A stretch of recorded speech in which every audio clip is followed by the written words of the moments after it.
Muy buen día a todos aquellos que nos están quizás viendo, escuchando a través de algún medio de comunicación, a través del devocional tan maravilloso que cada mes estamos recibiendo.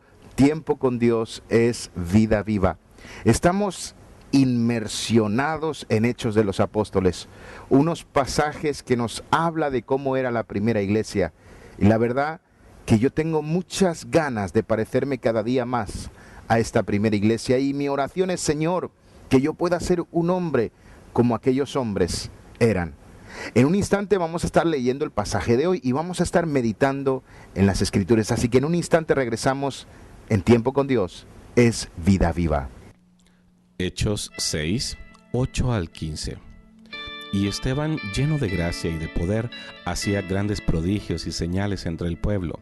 Entonces se levantaron unos de la sinagoga llamada de los Libertos, y de los de Cirene, de Alejandría, de Cilicia y de Asia, disputando con Esteban. Pero no podían resistir a la sabiduría y al espíritu con que hablaba. Entonces sobornaron a unos para que dijesen que le habían oído hablar palabras blasfemas contra Moisés y contra Dios. Y soliviantaron al pueblo y a los ancianos y los escribas, y arremetiendo les arrebataron y le trajeron al concilio. Y soliviantaron al pueblo, a los ancianos y a los escribas, y arremetiendo le arrebataron y le trajeron al concilio. Y pusieron testigos falsos que decían: este hombre no cesa de hablar palabras blasfemas contra este lugar santo y contra la ley. Pues le hemos oído decir que ese Jesús de Nazaret destruirá este lugar y cambiará las costumbres que nos dio Moisés. Entonces todos los que estaban sentados en el concilio, al fijar los ojos en él, vieron su rostro como el rostro de un ángel. Impresionante la historia de Esteban.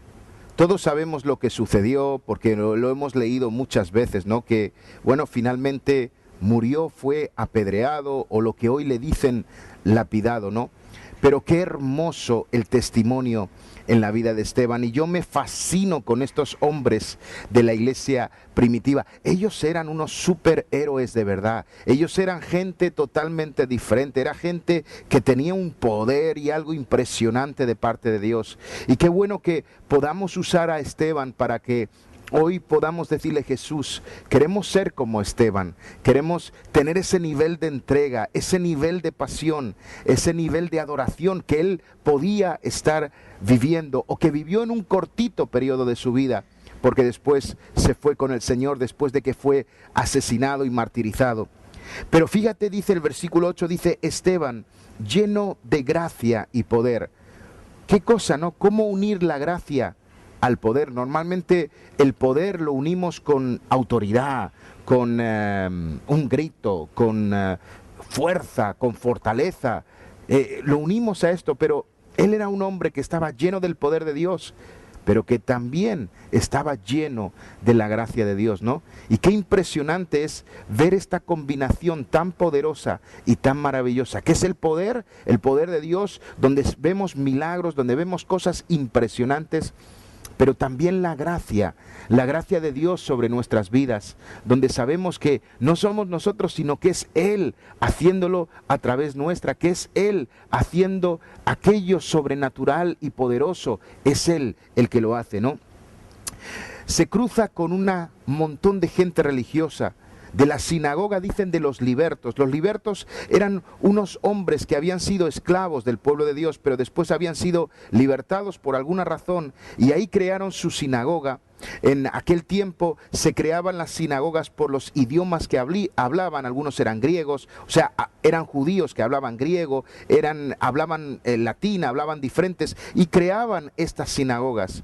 Y fíjate que me sorprende, dice, los libertos, los de Cirene, Alejandría, de Cilicia, de Asia, todos ellos se unieron con un propósito de echar abajo el nombre de Cristo. O sea, todos con diferentes ideologías, diferentes pensamientos, aún diferentes idiomas, pero había una cosa que tenían en común, y era aplastar el nombre de Cristo. Y lo hicieron aplastando la vida de Esteban, pero no lograron aplastar ese nombre que es sobre todo nombre, que es el nombre de Cristo, ¿no? Y ahí estaban ellos oponiéndose Y fíjate que al final dice algo bien interesante, dice, pues le hemos oído decir que ese Jesús de Nazaret destruiría este lugar y cambiaría las costumbres que nos transmitió Moisés.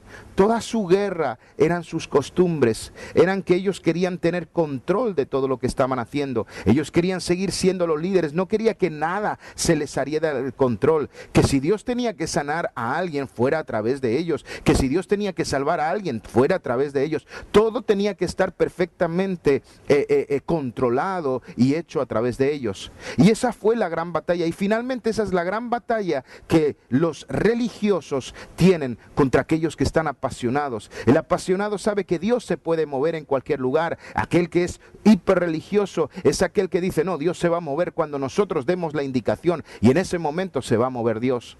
Dios es un Dios de libertad. Dios es un Dios que quiere hacer cosas extraordinarias. Qué triste que estos hombres que una vez fueron esclavos y ahora libres, que eran llamados los libertos, no podían distinguir una vida espiritual de libertad. Y quiero sencillamente centrarme en esto.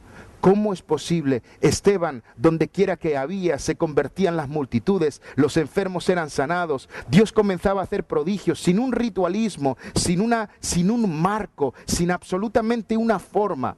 Y nos encontramos con aquellos que una vez fueron esclavos, ahora eran libres, pero seguían esclavos de la religiosidad, de las costumbres, de las formas y de toda manera.